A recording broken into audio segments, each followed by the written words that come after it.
Yeah, that's Cassingles. I do think that retrospect or hindsight is really quite amazing. You can learn so much from it, and especially if we're creative people. Um, and I still have all of my old journals. My mom kept them in a chest, so I still have those, and sometimes it's awful. But um, I look back at it with this perspective now, like, wow, young Tracy was going through some shit. She was searching, and really, I think all of that, like I said earlier, that I was trying to speak to or at something, it was really me, if that makes any sense at all. Yeah, that's Cassingles. Hello, hello. Hello, welcome. So sorry. Okay, wait, where we're are you? Oh my here. God. We're somewhere in the internets. Oh, there you Wa- are. I found you. I was Ray had sent me, I think, a new link, so I was over there and it said you were already Which, anyway. which honestly, we were just about to close out of this one and go back to the other links. That would So have it been would a have fun it game. would have been a fun game Yeah, of totally. trying Like, to find wait. each other. Okay, but we're here Um, now. Hi. we We are. are welcome to Cassingles. I'm Courtney Dawn. I'm Chris Hi. Margolin. It's so Hi, nice to meet guys. you. Thank you so much for changing it up today too. I'm so sorry about Oh, we hope the photo shoot went wonderfully. totally. Hopefully it was awesome. Yeah, yeah, I think we got some stuff. Nice. Wonderful. Yeah. Very, very cool. Well, we are both Northwest kids. So Okay. we are 80s babies who definitely grew up with you on our headphones. Oh, sweet. And so this is really, really fun to have you on today. Oh, Uh, we we kind of like to start things a little differently. We okay. figure people who have been following you know kind of the story from what we've all seen, but they don't know you as like a kindergartner. So, And so we'd love to find out. So, Yeah, okay. what can you remember Cool. about your first days of school? What was it like for you? Oh, that's awesome. I have pictures of myself on like bookshelves and stuff because I talk to that little girl. I honestly do. I give her pep talks. I understand that. Yeah, right. It's really good to do. She, so, okay. I see sadness in her eyes a little bit. I think a lot of masking and covering up. I was really silly and a clown. My mom enjoyed that. And my mom and I were kind of attached at the hip. But, I had lost I didn't have a dad. My dad died before I was two. And then, not to get all dark, like right away. that's that's You're all good. right. You're fine. We'll go there There we with you. go. And then my mom had a couple boyfriends who there was one I really liked, and then when he left, it was like heartbreaking. And then there was another guy, and he was, just trying to figure out life based on, I think, the men in my sphere. And then I had brothers, and one of my brothers ran away when I was five, and because it was like Brady Bunch, so I had like three half brothers on this side, three half brothers on this side, but they're much older, so there were these like satellite brothers, and so long story short is I think I was a little confused, and I was just trying to figure out where I fit in the world, especially when it came to like the men in my life. It's a fair question. How did you feel surrounded by other students? Were you somebody who fit in with the crowd, or did you kind of venture off onto your own? Got you. Yeah, I fit in. I had I got in there. I got scrappy. I did get I remember, girls were wearing wooden clogs, and that hurt when I got chased and kicked at one point. I remember, I mean, and as I got older, I think I had my first massive crush when I was like seven. Oh, what was Oh, his that name? first one's hard. Oh yeah, Do, I know. Yeah. do we need to find him for you? Yeah, exactly. Well, he's also responsible for my chipped tooth that Ah, is fake right now. He pushed me into a door, and so I'll always remember Mark Peterson. because back then that Your was first love, toxic right? relationship. But it was supposed to be love. When the boys like pushed you, they was Yeah, showing you that they loved you. Like that was how that's, like, his reaction was that he was really upset about it, so I knew it was that because he liked me. But Yeah, just maybe like note to the boys out in the world, just like Yeah, maybe not the pushing. I probably. remember being chased around the playground Oh, and that's so like till they cute. could catch you. Well, but if they caught you, And then then what? like the pushing might begin or Right. some other like small act of love slash aggression that you weren't Right. quite sure how to. It's confusing. We don't, at that age, we don't really know how to act or relate No, to others. we're all a little feral. Was Yep, there exactly. was there a song that kind of represented you at that time? Something that Oh, maybe mom played in the house all the time, oh, or that you kind of went back to for comfort or for sanity? oh, that's nice. Oh, I love that idea. My mom was playing a lot of Beatles, a lot of Stevie Wonder.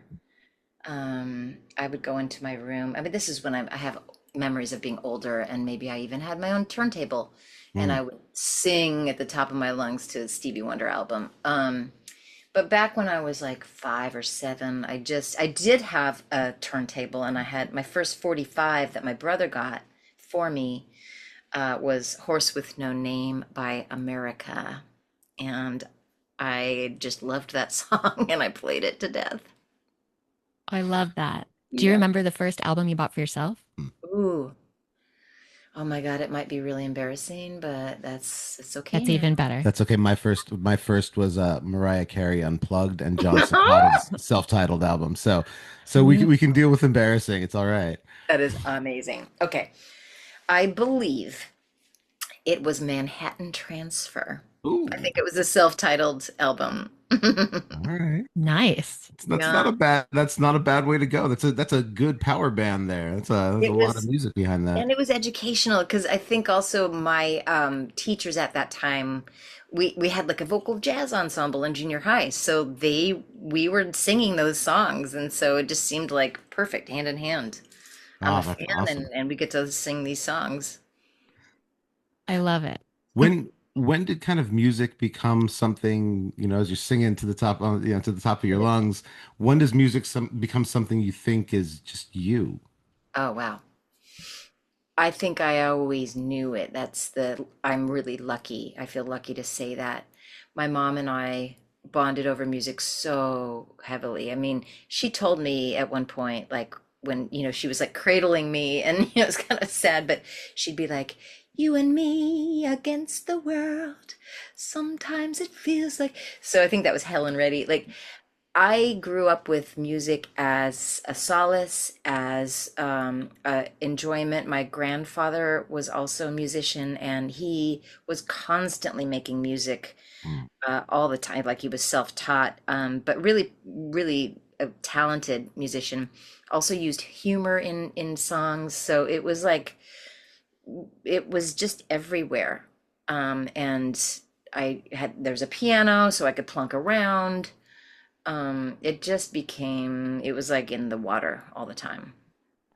And we don't typically talk to a lot of musicians who start in the classical world. Okay.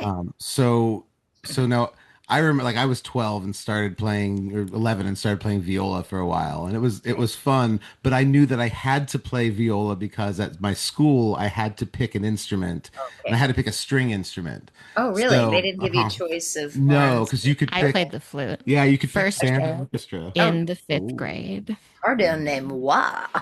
Ooh. That's like my one First accolade there. chair. First grade, the only year I played it. But I knew, like, for me, I knew viola was my gateway to guitar. I knew eventually I could Okay. be like, all right, parents, I Smart. really want to play guitar. And so when Kurt Right. Cobain dies, I am 12 years old and I'm like, I want to do that. Not kill myself, but I No, want to play music. your parents are like, right. It's a Mixed messaging gateway. It's again. a Right. gateway. So what, I guess, for you, where does your love for like the classical music come from and where does that become a bit more aggressive? Right, right. Nice questions, by the way. I like this. Thank you. I again, my mother listened to a lot of classical. I didn't realize this until later that it was my grandmother on my mother's side who was the real big classical nut, and that was a huge influence. And so I grew up hearing it being played on the record player, and then my mom got me. well, she was a music educator, Mm. so she was teaching. She got me lessons when I was 7, and it was piano lessons. And it was, mostly like walking around the piano studio with my teacher going, elephant, elephant, donkey, donkey, elephant, triplet, eighth note thing. But I really took to the music I was hearing. My mom loved the romantic composers, and so did I, Ravel and Debussy and stuff. Um, and then, my sister, who was much older than me, 11 years older than me, she had a violin, and she had said that she had lost the violin. But turns out I went up to the attic and I was just snooping around, probably playing dress up. And then I was like, what's that? And I brought this violin downstairs, and I was around 8 or 9 maybe. And I said, Mom, can I play this? And so, of course, she immediately enrolled me into this. There was actually a string program in the district, what was it, 4J, in Eugene. And so I immediately got into private lessons. A woman or a girl who was like also a cheerleader and a violin teacher. So she'd sometimes be in her cheerleading outfit, and then I'd take violin lessons. And so my love was Oh, is early. that not a short story on its own Oh, somewhere? it's totally a short story. Thank you. I should really, really do You that. should. I know. And just the I think there was something so powerful. Once I, like quickly, I improved so much so that I was, starting to play harder and harder pieces. And then I was so lucky. My junior high had a string ensemble. Then there was a junior orchestra. Then there was the youth symphony in high school. Incredible teachers.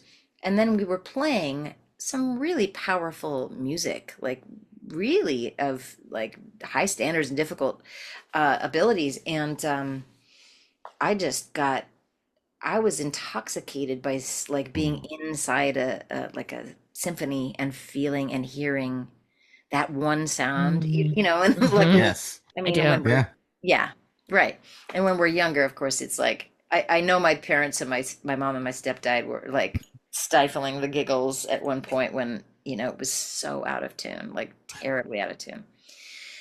But as I moved forward, I fell so much in love with it. But all of I went to college. I got a full ride on the violin, but all of my marks, my grades were like technique, meh, emotion, high. Like my motive, my expression was like always getting the best marks. And I knew that there was some kind of passion and fire that I had that went beyond like just practicing 8 hours a day. And I think that's where I started to want to kind of like fuck shit up a little bit, There you go. right? And then Yep. when I picked up a guitar, I think that's when I was like, well, I can also kind of shred on the violin, maybe, you know? I love that. How did your family respond when you were like, I'm going to transition from classical Yeah. to something that fucks shit up a little bit? Oh, right, right. Well, my stepdad, in true stepdad fashion, said, be prepared to starve. And I was like, oh, yeah, I'm going anyway. Um, and, you know, yeah, I think we all thought I was gonna probably go and be in my dream was to be in the Boston Symphony Orchestra, but I went to an open rehearsal one day, and I was old enough to go. I was visiting to see if I wanted to go to Berklee College of Music or not. And I went to a BSO open rehearsal, and all of those players looked so miserable and bored, and they were playing like the same pace for the last, 20 years. So I was like, I don't want it bad enough. And also, I will be in that second violin section way in the back, and that will be my life. And Mm. so I think my parents just had to let me go and try singing and rocking and all of this stuff. I love that you knew yourself well enough at that point to be like, no, this is my path. Yeah, Starving or not, I'm going. starving or not. Exactly. Still starving or not.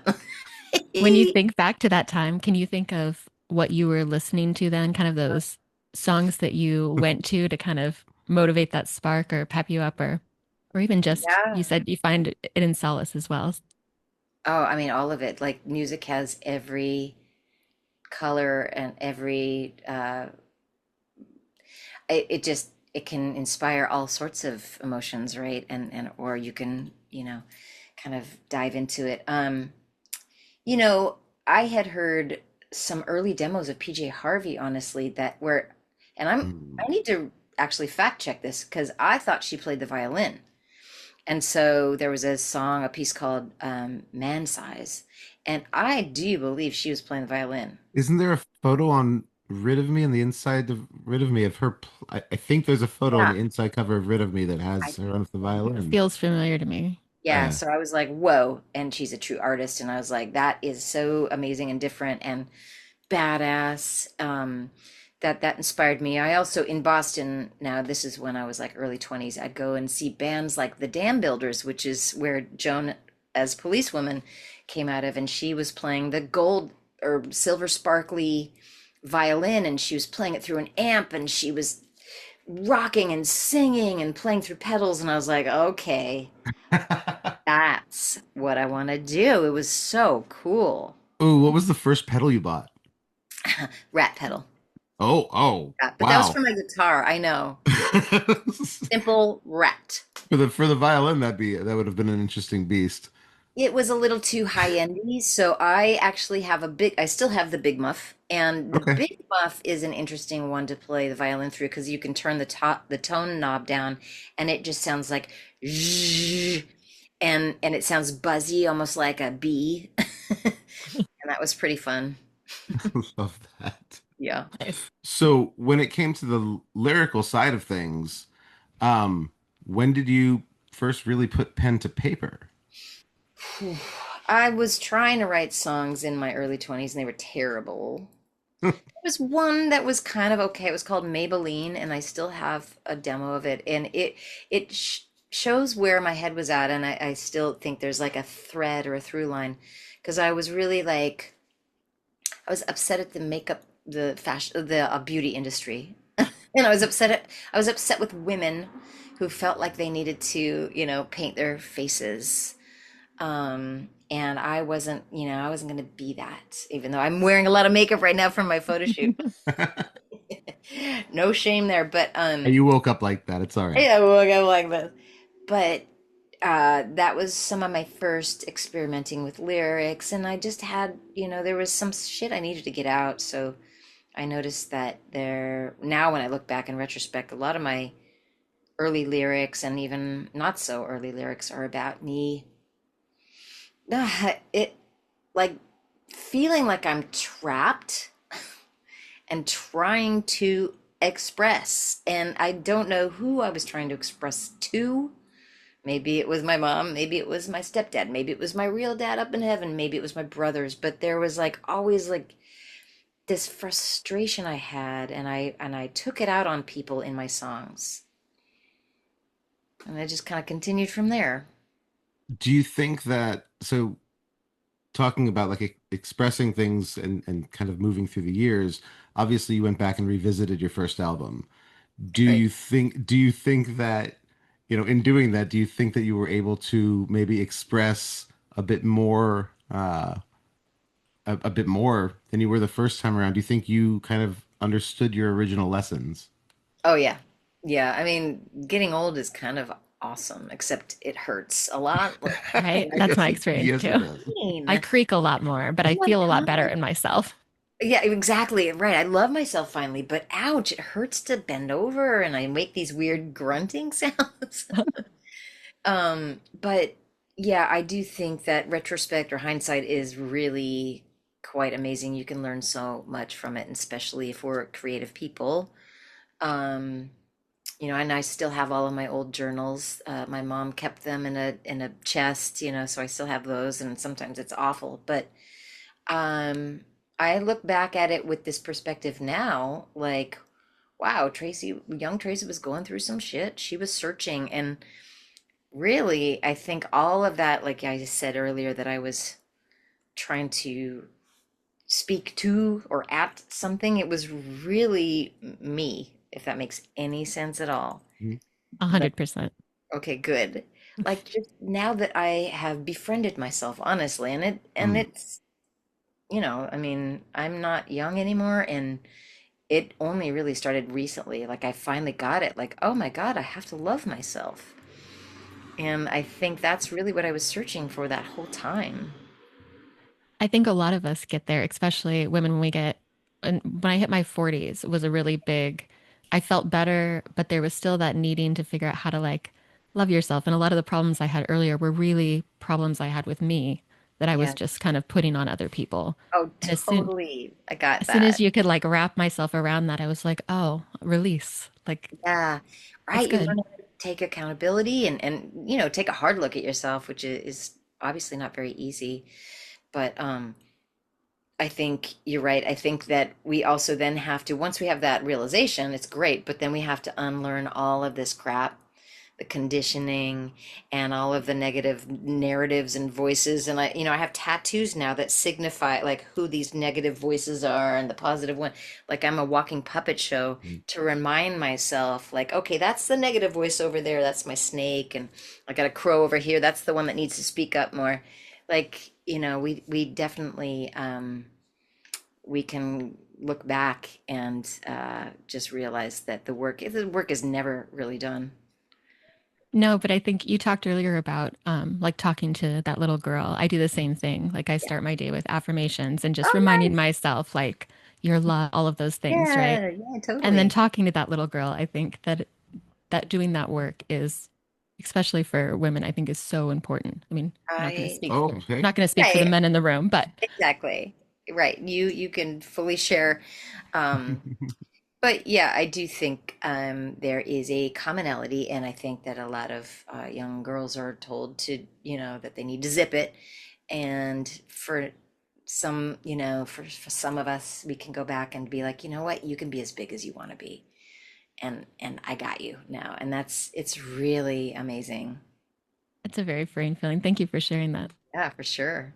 So you grow up in Eugene, and then where do you go to kind of play music? Do you start in Eugene, or where do you head to kind of start your singer-songwriter portion of your Oh, I life? see. Right. I was in, well, okay, so when I went to LA to study violin, I also was like trying to be a jazz singer, and I had a jazz, like I did a jazz gig in the chapel of University of Southern California campus. But Cool. then when I went to Boston was really when at first I was like a wedding singer and a jingle singer, and my boyfriend at the time he was in a ton of bands in Boston, a ton, like in seven different bands he was in. Let's see if I remember the names of these bands: the Durtones, the wow, that's a name that just wow. He backed up Jennifer Trine, and he backed up gosh, who else was he in? He later went on to be in The Cure for a minute, but he was an incredible drummer. Okay. And so I'd go to his gigs, and a lot of these female fronted bands, I was like, oh, this is cool. I want to do that. I want to start writing songs, and I want to be on the stage doing that. And so that's where I started the singer-songwriter approach. Yeah, it was Who were natural. those people that kind of helped you in that early journey? Oh yeah, I have really a lot to be thankful for. One is him, even though he was a bad boyfriend. I don't give him enough credit, and I know that's a sore spot for him. Not that we're in touch anymore, but I've heard through the grapevine that he's kind of like, "Ugh, he never gives me credit." But his name is Mike Levesque, and he was an incredible drummer, and he kind of helped me find my first producers, the Elevator Drops. So this band called the Elevator Drops. It was Josh Hager and Dave. He has a Polish last name, starts with a K. Who's They- wonderful. Sorry. Go ahead. Sorry. He's wonderful. They produced my first demo ever, and then that first demo ever got on a compilation that was put out by Curve of the Earth. It was a tiny little record label that got onto WFNX, and that kind of like it was on heavy rotation, even though it was a demo. And then that's the buzz around Boston was so almost like overnight. And then I Mm. had friends in a band called the Gigolo Ants, or they Oh, might say that's Gigolo. hilarious. I was literally talking about them today. No. I was a big fan of the Gigolo Ants in the late Yeah. 90s, and I found their album and a Joe 90 album today, and I was really excited about that. Oh, wild. That's wild. We need to call Dave Gibbs and Phil Hurley and Steve Hurley. Yeah, Dave especially, he got a hold of my cassette, 3 songs. He sent it down to New York because they had a record deal with RCA, I believe. And so he sent it to RCA, and then it kind of went into the hands of all of these other labels. And then all of a sudden, people are coming up to New York, and I've got A&R people flying to Europe to meet me there because I'm doing some weird one-off show. It was like overnight, but like Dave and I would say Mike and Elevator Drops were really hugely responsible for getting me the kind of exposure that I needed. Even and I wasn't ready. I only had 3 songs on a demo. I was like, "Crap! You mean I have to write more songs?" It was a lot, but it was great. Well, obviously the pressure worked for you because Yeah, the album works out pretty well. yeah. Thank you. Yeah. And then I guess what what happens? You have a really cool career, but there was obviously a moment where everything was amazing, and then record labels start playing Monopoly.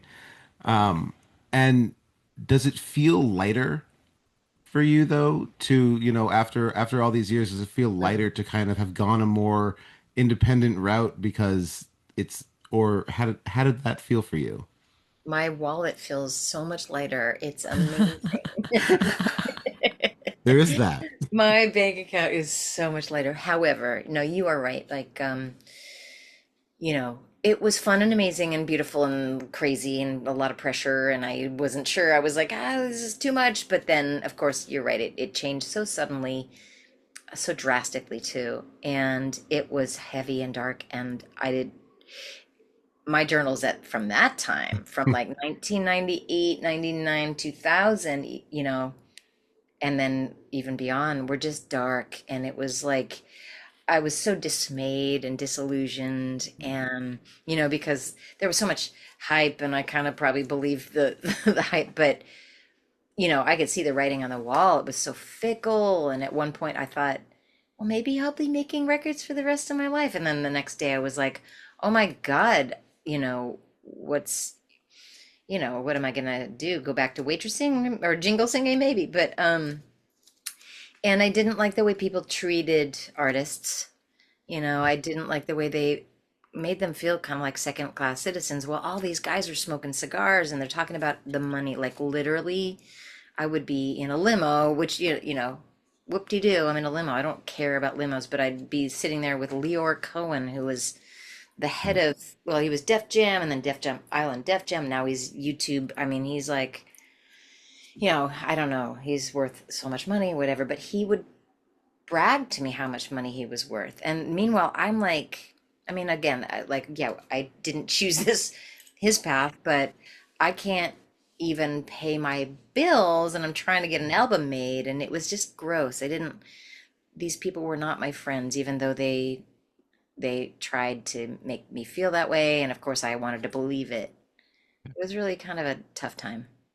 That sounds really hard. Where after that, where did you find community and your people? Oh, friends. I had a really great group of friends living. I was living in Brooklyn Heights. It's a sweet little area of Brooklyn. Like that's where Moonstruck was shot. Mhm. So really amazing. And I had some friends that were from, a lot of them were from the UK. They also were in a similar position. They were in a band called Stretch Princess, and they had one album, and it made some buzz, some noise, and they had songs and movies and stuff.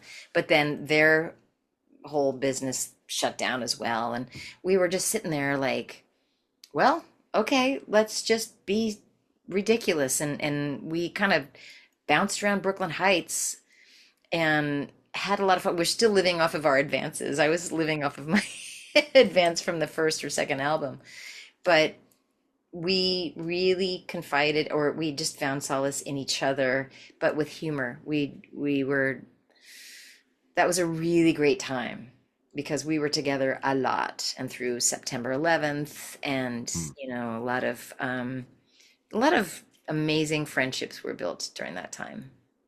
I Nice. love that. Well, Mhm. and I love that humor was a part of it. That's Huge. what keeps us going. Yeah, that's nice.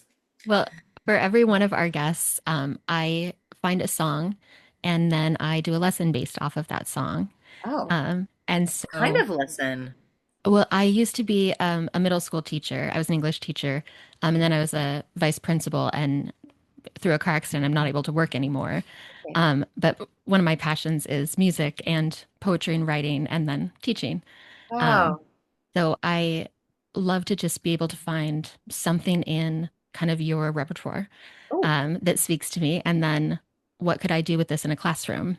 And we target amazing. anywhere Luckily, from, since I'm in the classroom still, I get to pass it You, along to my students. oh my God, this is so cool. it's so fun. You Well, and guys are it's like fun the for me too. coolest couple I've ever met. Well, Well, thank you. thank you.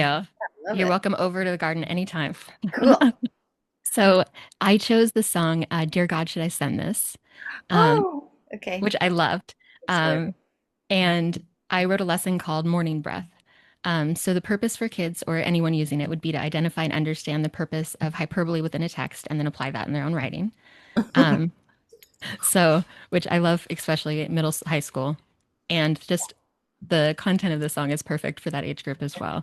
Yeah, of Um, course. so I'd begin by defining what hyperbole was, making sure we have a good understanding, and then everyone having lyrics, and then play the song, and then have them kind of share out what they found um, while they were listening to it.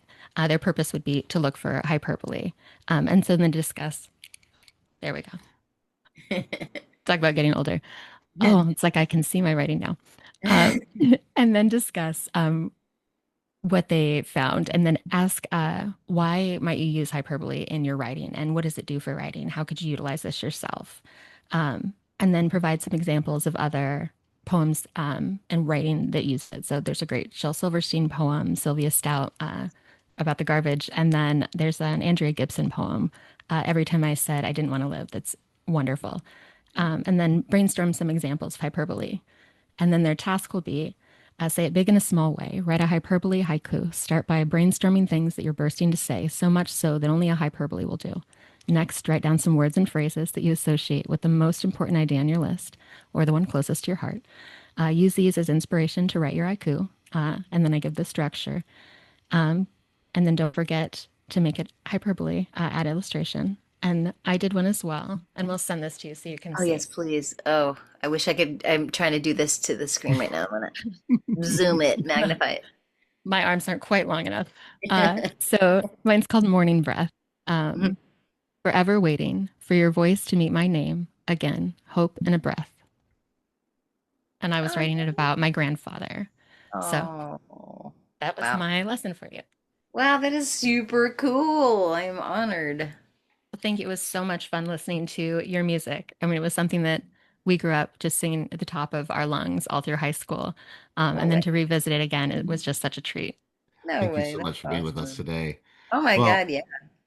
and I know you're heading toward Eugene on this tour, and which is we've been watching videos from this tour. The strings are it's just a gorgeous set. It's so beautiful. So Yeah, if we're gonna try to see what we can do about making it down to Eugene.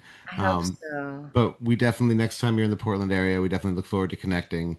Um, Absolutely. and we will, Yeah, yeah, we'll send you off. We'll send you off that lesson in just a few minutes here. you. Uh, Okay. thank you so much for Of hanging out with us course, on yeah. Cassingles. This was such an honor. Thank you. Thank you. That's awesome. I had a great time. Awesome. Thank you. I did too. It was so much Have a fun. great rest of your day. All right, you too. Bye Bye bye. bye. Bye.